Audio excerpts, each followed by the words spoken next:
আমি বিএনপির সাথে আলোচনা যেটা বুঝেছি, ওনারা তত্ত্বাবধায়ক সরকার চাননি। ওনারা চেয়েছে ইন্টারিম গভর্নমেন্ট যেন তত্ত্বাবধায়ক সরকারের মতো ভূমিকা পালন করে, নিরপেক্ষ ভূমিকা পালন করে। তো আমরা ওনাদেরকে বলেছি আমরা নিরপেক্ষ ভূমিকাই পালন করছি। নিরপেক্ষ ভূমিকা পালন করার জন্য প্রধান উপদেষ্টা এমনকি অ্যাসুরেন্স দিয়েছেন যে এখন জনপ্রশাসন বা অন্য কোনো জায়গা বড় বড় বদলির ব্যাপারটা উনি নিজে দেখবেন।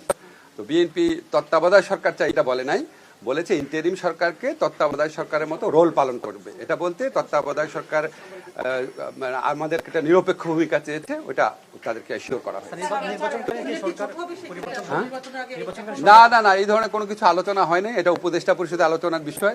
এই কি নির্বাচনকারী সরকার ছোট হবে টবে নাকি এই ধরনের কোনো দাবিও কোনো মহল থেকে উত্থাপিত হয়নি। সেটা তো ওনারা এর আগেও বলেছেন, এটা আমার কোনো কমেন্ট নাই, এটা ওনারা বলেছে, এটা উপদেষ্টা পরিষদ আমাদের প্রধান উপদেষ্টা সিদ্ধান্ত নেবেন। আমি আমি চলে যাচ্ছি। না না না, জনপ্রশাসনের দায়িত্ব তো ওনারা, উনি জনপ্রশাসনের দায়িত্ব আরো ক্লোজলি মনিটর করবেন এটা বলেছেন উনি।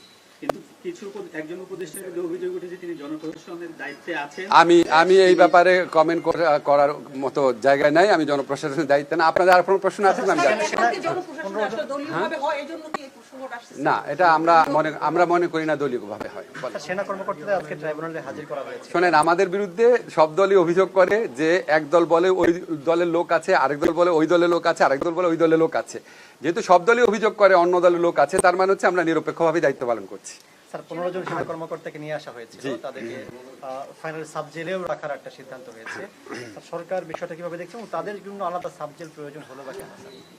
আজকে আপনার আমাদের ইন্টারন্যাশনাল ক্রিমিনাল কোর্টে যে বিচার প্রক্রিয়ার প্রতি শ্রদ্ধাবোধ দেখিয়ে সেনা সদস্যরা যেভাবে ওনারা এসেছেন বা যেভাবে ওনাদের নিয়ে আসা হয়েছে, এখানে আপনার সেনা প্রশাসন বা সেনাবাহিনীর ঊর্ধ্বতন কর্মকর্তারা, সেনাবাহিনীর প্রধান, ওনারা যেভাবে সহযোগিতা করেছেন এটা অত্যন্ত প্রশংসার দাবিদার।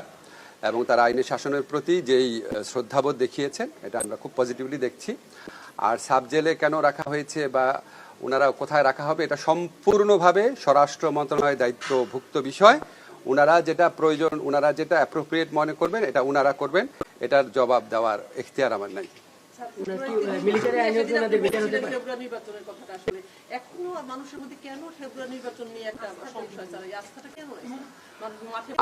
আমি মাঠে ঘাটে আস্থার অভাব আছে নাকি আমি জানি না, তবে আমার মনে হয় রাজনৈতিক দলগুলোর মধ্যে যেরকম অনৈক্য থাকে আপনার, ওনারা একজন আরেকজনের বিরুদ্ধে যেভাবে বলে ওইটার কারণে হয়তো।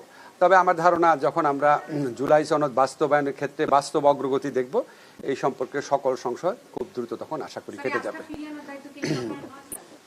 এই সরকার